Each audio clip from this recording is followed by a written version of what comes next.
circumstances. Why wallow in regrets?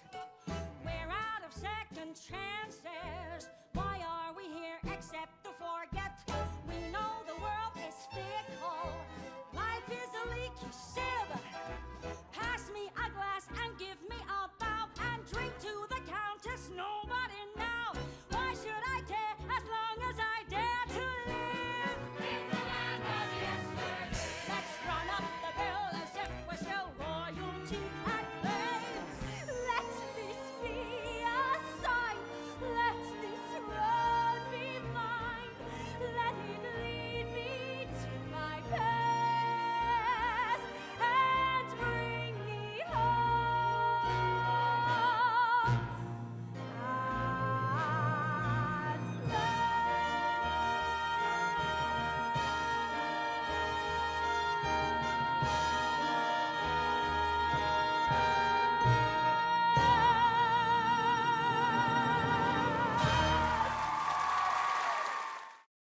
Ladies and gentlemen, I am thrilled to be here with the team from Anastasia on Broadway. Welcome, Stephen, Lynn, Mary Beth, and Christy. Hi, you look emotional.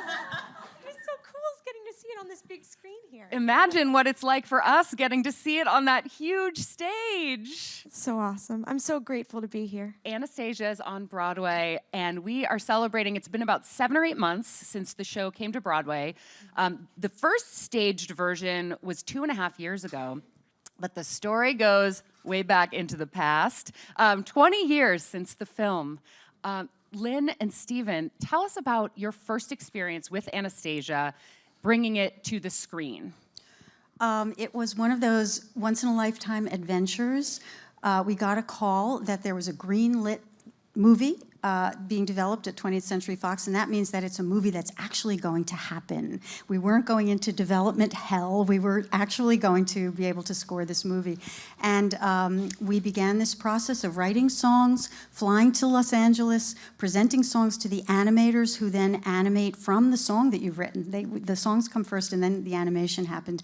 And it was the most amazing experience that I have ever had. I mean, we got nominated for the Oscar. We got to go to the ceremonies and walk the red carpet, and it was so glamorous and fun and a wild adventure. It was so terrific working on the picture, and actually the first 2 songs that we wrote were Once Upon a December and a version of Rumor in St. Petersburg. Which both have survived. Yeah. Yes, I know. It's a miracle, yeah. And not everything has. You guys wrote these songs 20 years ago. They became timeless almost immediately. I'll never forget that Aaliyah performance on the Oscars. Yes, yeah. And then the stage show is almost like a new musical with enough to bring lovers of the film like right there, to not feel like they've been left behind. That was what we were hoping for. You know, we everybody grows up, movies grow up, writers grow up, and we wanted to do something that was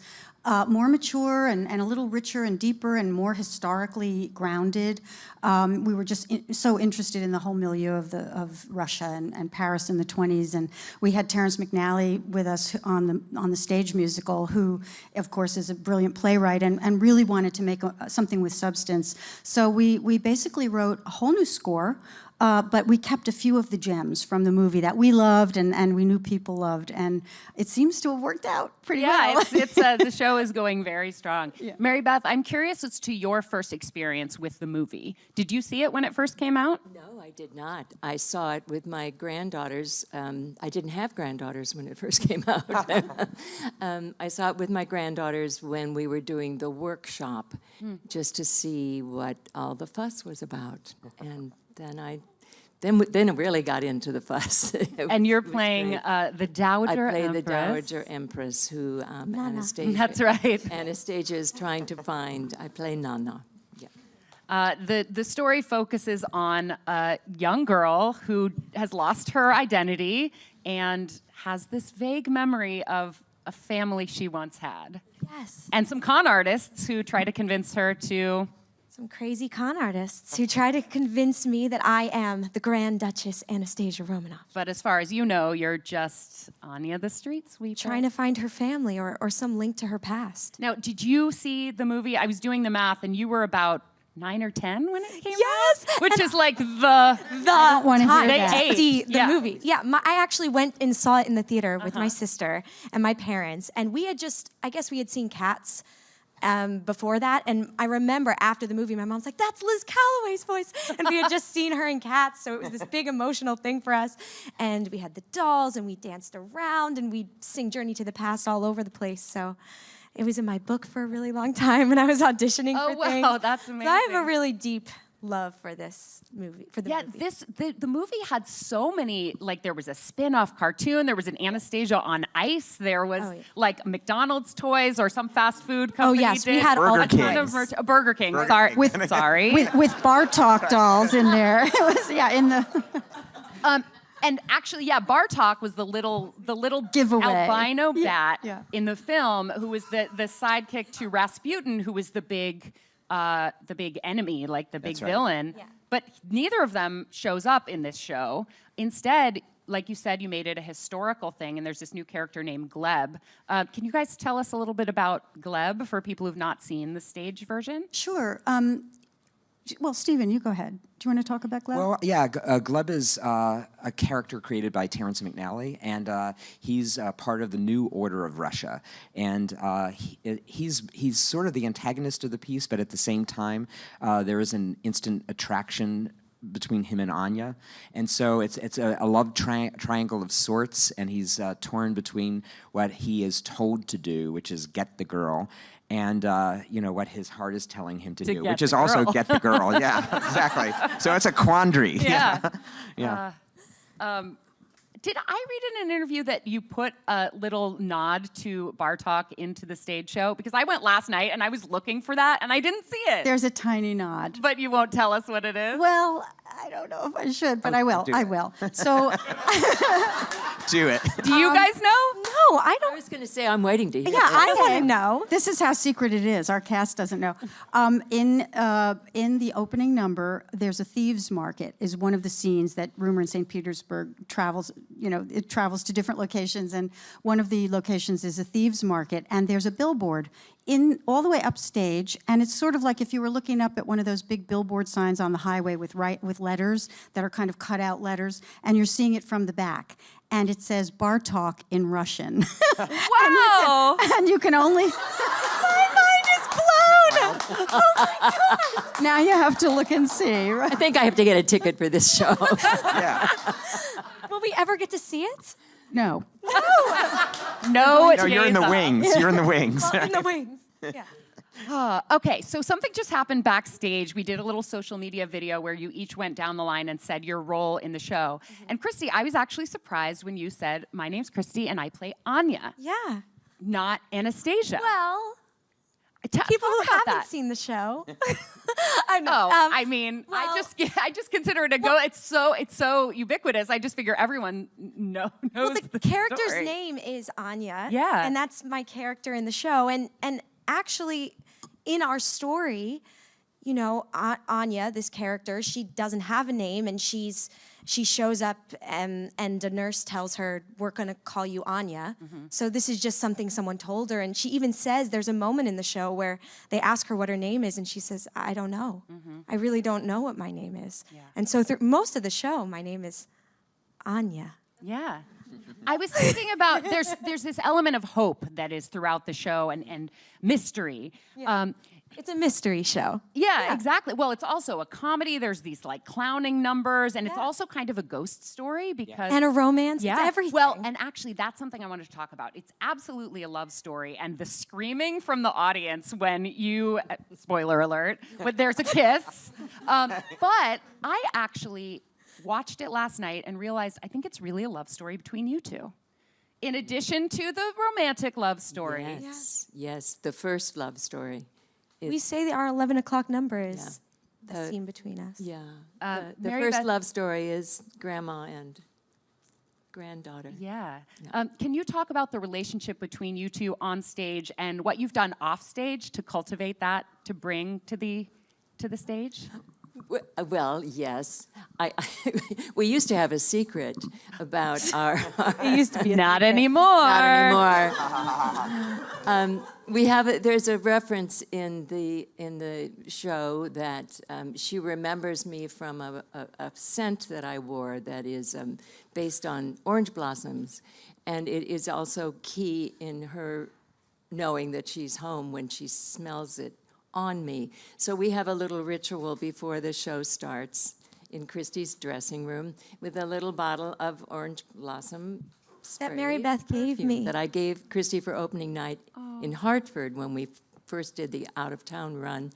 So we spray it on each other's wrists, and then we go spit, spit, spit, spit, spit, spit, and then they can raise the curtain and start the show. But not until we've done that. I don't think we've ever not done it. No, We've never always, not done it. we do it every show. Yeah. I feel like It's you great. guys are connected for life. Oh yes. We are. She's are. stuck He'll with never me. be able to I eat love an it. orange again. How do you understand your characters differently 2.5 years after first debuting them in Hartford? What a great question. I think I'm much angrier and much sadder and a little, what's the word? Post-traumatic stress? Yeah. I think someone made a comment once that every character, including everyone in the ensemble, everyone is in some way, whether they're survivors of the revolution, survivors of the Romanov family, in some way, everyone is suffering from some form of PTSD.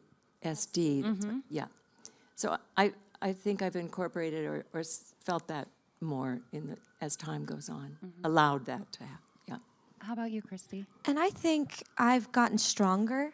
I found more of Anya's fight. Because when you think about what's happened to her, she's traveled all across Russia, and her goal is to get to Paris, and to think of, in the freezing cold, all the things she's had to endure before we even get to see her on the stage.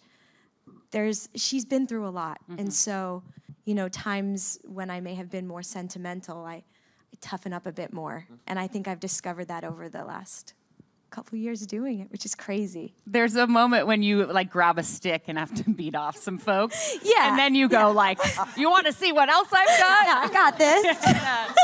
I think that may be my favorite Anya moment in the entire I think show. it's my favorite too. Although It's there's some great. ball gown moments that are pretty hard to beat.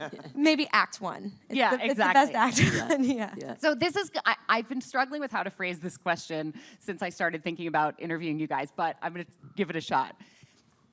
In order to be truly in the moment with this character, is there a part of you that has to wonder whether this time you will actually be Anastasia when you show up to Paris? Well, Does the question even make sense? Do you have to get into the point where you're really scared of what the outcome will be? I think the breaking point is when she sings Journey to the Past. She's been feeling this nervousness throughout. Once she decides she's going to go with these men, she doesn't know they're con men, or I guess she does kind of, but it's not, she befriends them. And on the journey, I think there's these little ticks saying, I don't know if I should be doing this. And then right before she sings Journey to the Past, it all sort of comes to a head. And in the middle of the song, she talks herself into moving. She realizes, when she says, I will never be complete until I find you, that there can't be any fear anymore moving forward. This is her path, and she's taking it no matter what. So, Yeah. yeah. And Mary Beth, meanwhile, your character has sort of given up on fear in a different way, given up on hope, given up on the idea of ever finding her family again. Yeah, given up. Just so tired of hope. So tired of thinking it might turn out all right, and just, that's it. Surrendering to the Surrender. Yeah. I'm curious about the historical elements of the story. This is based in a historical period. Anastasia Romanoff was a real person, although there's, from what I understand, no actual historical basis for the idea that she might have survived, although that's a legend that's gone on since They didn't find her death. body buried with everybody else. She was buried in a separate, they found that body later, but she wasn't there when they found But they did family. determine that all of the people claiming to be her, one Yes. of whom's name was Anna. Was Anderson. not so. Actually, so you knew that you obviously know about Anna Anderson or Anna Anderson. Yeah. How much research did each of you do? I assume that for creating the piece, there was a lot of historical research. I always love to talk to actors who are playing parts based somewhat in history and find out how the division of your character lines up with the history, the script, and things from your own personal experience that you bring to the role. But I also want to hear from you guys about the study of the history that went into the original creation. Well, I'll give you a chance to think about that, because that's a great question. Yes, we always do a lot of research. Stephen researches musical worlds, and I do a lot of reading. And the interesting thing about the concept of the show is that, yes, they now know through DNA research that Anastasia died with the rest of the Romanovs, but at the time they didn't know that, and the rumor sprang up that she might not have, and the rumor is real, and the rumor is historical. Do you know what I mean? Yeah.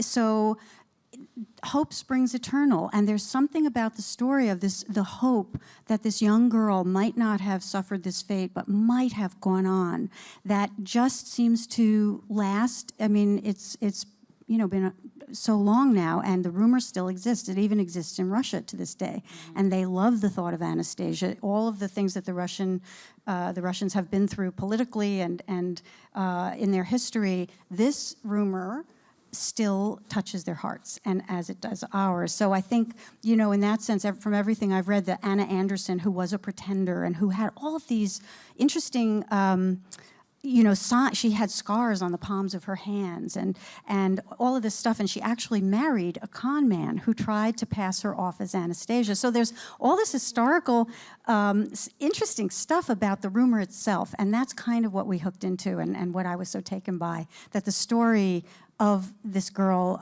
really has survived to this day, with hope in it, with hope inherent in it. Oh, I love that.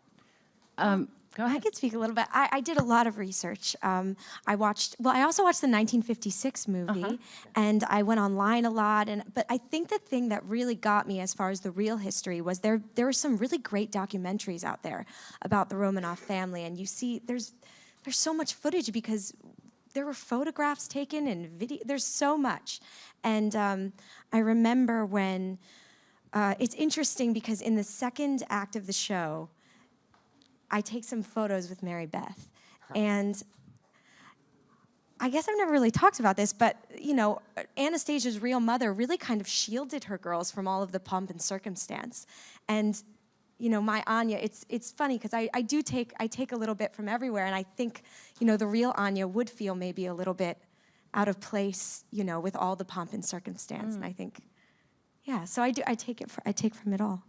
Oh, that's such an interesting take that Yeah. that because she was so subjected to the public eye, she was hidden from it. She was hidden. Well, what the real family, they kind of took them away, and her mother wanted to raise them very much like normal children instead of princesses. So yeah, there's a little bit of that in, and I think that shows true in Anya's journey as well. She's very much, Anyway. I love that.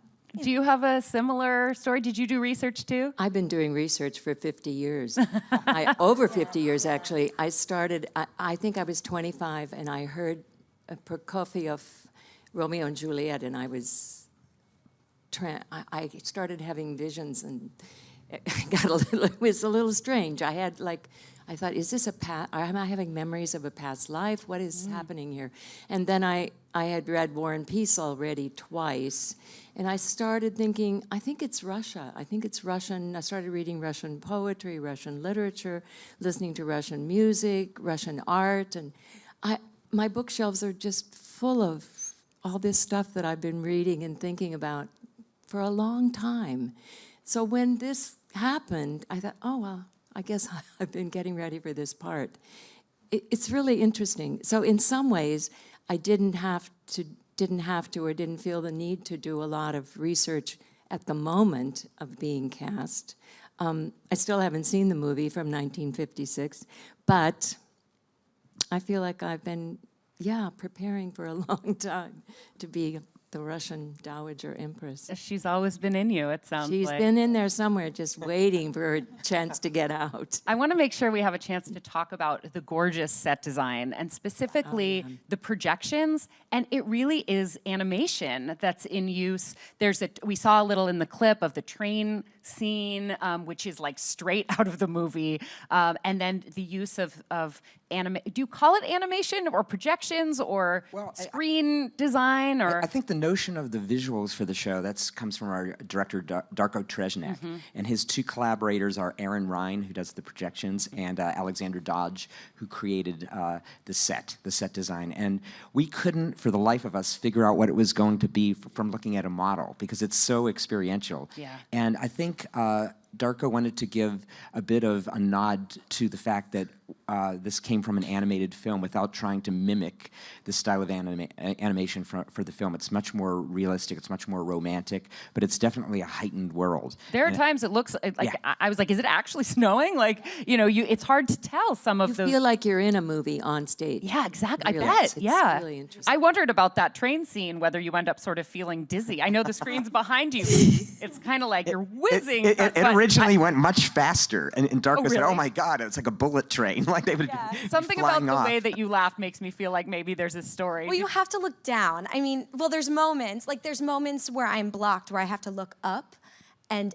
exactly at the projection. So I just kind of like, otherwise, I might not be able to finish the song. Yeah, it could make you Yeah, it could really make you sick. Yeah. Oh, that's so funny. You're not in that train scene? No, but I'm not. Does any of the projections and the set design how does that bring you into the world? I'm very aware. I'm always aware of. Usually, you have to create the world yourself, and this, when you see the snow falling, it's just so magical. Yeah. It's just magical. The whole experience is magical, and it takes you to Russia, it takes you to Paris, it takes you under the, into the underbelly of what it was to be a person in need, and then it takes you to the highest levels of high society. There's something about it that feels like a memory. And I think that part of that may be that the film is part of my childhood, but I think part of it is the design and the music and the lyrics and the performances. It's really a very special experience. And I think in that respect, if I could refer to my 25 years of research, it's very Russian in that way. There is this nostalgia, sort of yearning for something. Yeah. And I'll just add to that, there's also an epic sense to the story because they travel, from Russia all the way to Paris of the 1920s in an entirely different world. And one of my favorite moments in the show is the moment when they're all about to board this train and they're saying goodbye to their homeland for the last time. And it's very beautiful, and it sort of resonates with what's going on today with immigrants and all of that, and there's just something that sweeps you away in the story. I'm not taking any credit for it, it just is what it is. You sit in the audience very objectively and go, what a beautiful story this is, and it's so emotional. So I'm really happy that is the case. I actually love that moment too, and that idea actually came from Terrence McNally. He said, I think there's something about the Russian identity and any sort of work of art. They always talk about Mother Russia, and he said, I think that there has to be something that is expressed by these characters before they leave, because they may never get back again. And I was trying to think, what would the orchestration be? What would heighten that? And actually, it's one of the few times in the show where there's no orchestration. All you hear is a solo voice, and then two people, and then three people, and then the sound of Russia, and just creating that with nothing but the human voice and no orchestra, and then it creeps in eventually. But that was a really thrilling moment for me. I actually wondered, the first time I saw the show, which was several months ago, I wondered whether that was a nod to Fiddler on the Roof and the story of the people having to leave their Russian village. I don't think it was a nod necessarily. It seemed sort of particular to our story, but there's certainly that similar feeling of having to leave a place that you love. And, Anastasia and Fiddler on the Roof, of course. And, Sheldon Harnick was a mentor of ours. So, hi, Sheldon. Sheldon was actually at our opening night with his wife. Yeah. And he said, my God, that song's beautiful. He loved He's that the guy song. that wrote Anastasia. So if he felt it was different enough and fresh enough of its own, I'll take that. Oh, certainly. I did not mean to say that it was taken from there, but as a love that. a beautiful through line between two remarkable works of American theater. We have time to take some questions from the audience. Shall we do it? Yeah. Hi, thanks for being here. I love the story and the musical and the movie. I was wondering, what's everyone's favorite song and why? I'll just answer that quickly. I don't have one, because that would be like... Don't accept that answer. It would be like saying you like one of your children over another, so that's my answer. For me, there are many moments in the evening that I love, and I actually look forward to them. And in Act 2, Mary Beth sings this amazing number about closing the door emotionally. That's such a highlight for me.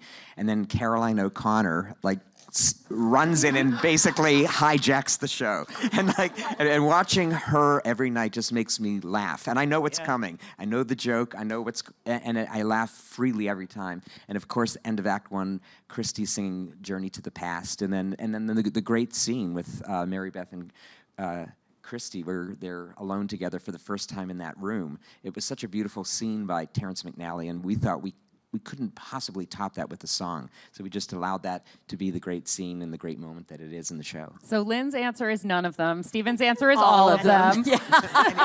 Mary Beth? And that's the way we are. Yeah, that's the way we are. And that's basically the same answer. All of them or none of them. I actually, the number that I make a point of listening to every night and that I still get goosebumps is the saying goodbye to Russia, the choral number that Stephen was talking about that comes from the soul without any adornment, just people saying goodbye because they're forced to say goodbye. They're not choosing to.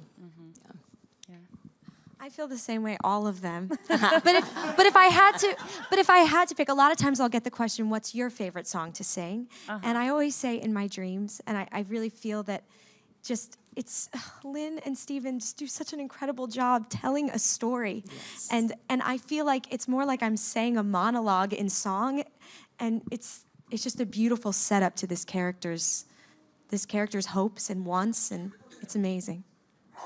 Wonderful. Who else has Good questions? question. Hi. Hi. Hi. I got to see the show for my birthday, and it was really awesome, so thank you for that. And my question is, when you guys are creating musicals such as amazing shows like this and Once on This Island that's coming back to Broadway and Ragtime, do you make sure you have the whole plot in your head and then write music to accommodate it, or do you write songs and then make the story incorporate the songs? We usually talk and talk and talk and talk and talk somewhere, and we always do that with our book writer. And we try to focus in on what the story might be, how it possibly might begin, where we're going at the end of Act 1, where we're going at the end of Act 2. And the goal is to surprise yourself along the way. We actually write a lot, if we can, chronologically. So you always start at the beginning, and then the further you get into the show, you learn things about the show, and then that informs, and then you rewrite the opening number. So the opening number is usually the first and the last thing to be written. And a lot of times we try to write 3 songs to start out with, just to see if we can really write 3 songs that we love. And if we do, then we know this is a good project. We can, follow this through. So, that all of that kind of plays into what we do. Yeah. As a follow-up to that, is it true that Journey to the Past was not what the song you expected to take off from Anastasia? I read that somewhere that you actually had a different song for that moment in the film, and then that one kind of took you by surprise. Anya was on a bicycle. How's that? Yeah. Every song, you have to understand, in Hollywood, in Hollywood, every song that you hear in a movie probably had 10 other songs that fell by the wayside. It's just how it is. You play a song and the executives go, "Oh, that's really nice, but not that." And then you have to go back to the drawing board. So I don't know what number in that chronology Journey to the Past was, but I do remember that we wrote it very quickly, and it was way late at the end of a night in a recording studio, and Liz Calloway was doing some stuff, and we taught it to her at about 1 a.m, and she sang this song as a demo, and it was magic. Just at that moment, we knew that this was going to be a wonderful song. It was exciting. You never know what you have until you're there. Yeah. And she was so tired. It was 1 a.m, and she couldn't remember where to cut off that final note. So she just kept hanging on to it. And I'm like, oh my God, how are you doing? And it was me at the piano and like Liz singing that. And after we did that, she said, I'm really, really sorry I missed my cutoff. I said, I didn't know you could hold a note that long. I said, it's like if you kick your leg up and you can kick it over your head and it's like, oh, shall I just kick it this high? And so that's really how that last moment came. She created a last note that now we can only cast the ultimate diva to play that role. That's like the note, yeah. We have time for one more question. Thank you. Thank you. So, hello. So I couldn't help but wonder, for the actors, the audition process and how it ended up leading to landing the roles. Well, you did the reading, right? I did a workshop and I was invited. And She's but after many fancy. auditions for many other things. That is theater royalty right there. There was no competition. But I remember I went in the morning, and I was in the middle of doing a reading at the time, so I had to go back to reading rehearsal. And then they called me back for the afternoon, so I had to get out special. And they said I was gonna do the duet number, Crowd of Thousands, with my old boyfriend. And I was like, my old boyfriend? What boyfriend? And they were like, Derek Klena. And Derek and I have never dated. But we played love interests in Carrie the Musical together. So it was like, he was a joke, And so I was like, oh my gosh, Derek. And so Derek comes in and he's just sort of like walking in thinking he's going to a regular audition. And I run up to him, I'm like, we're gonna sing together. He's like, how do you know we're gonna sing? They told me. And but meanwhile, there's like a ton of other Anastasias in the room, and Just like it was back in the Dowager That's right, they're lining up. So, and I didn't think anything. And then John Bolton, who plays our Vlad, was sitting there kind of in a corner, and I had just seen him in A Christmas Story. So I run up to him and I'm like, are you the dad from A Christmas Story? He's like, I am. And then we like had a moment together. He's like, I think you're gonna get this. I'm like, what? And he was like, I just feel it, right? It's in the air. So this is what he says to me right before I go in. Derek and I sing the song. I find out the next day. And then John Bolton finds me on Facebook and messages me, and he's like, did you get it? I got it too. And then all three of us were so excited. Oh my gosh, what a beautiful story. And it just mirrors, it's like, maybe I really am Anastasia. I am Anastasia. The best was Derek calling me like a day later, and he was like, Anya? Like, that's all he said. Yeah. It doesn't get better than that. I feel like we end right there. Thank you so much, Stephen, Lynn, Mary Beth, and Christy. Everyone, please go see Anastasia on Broadway. Thank you.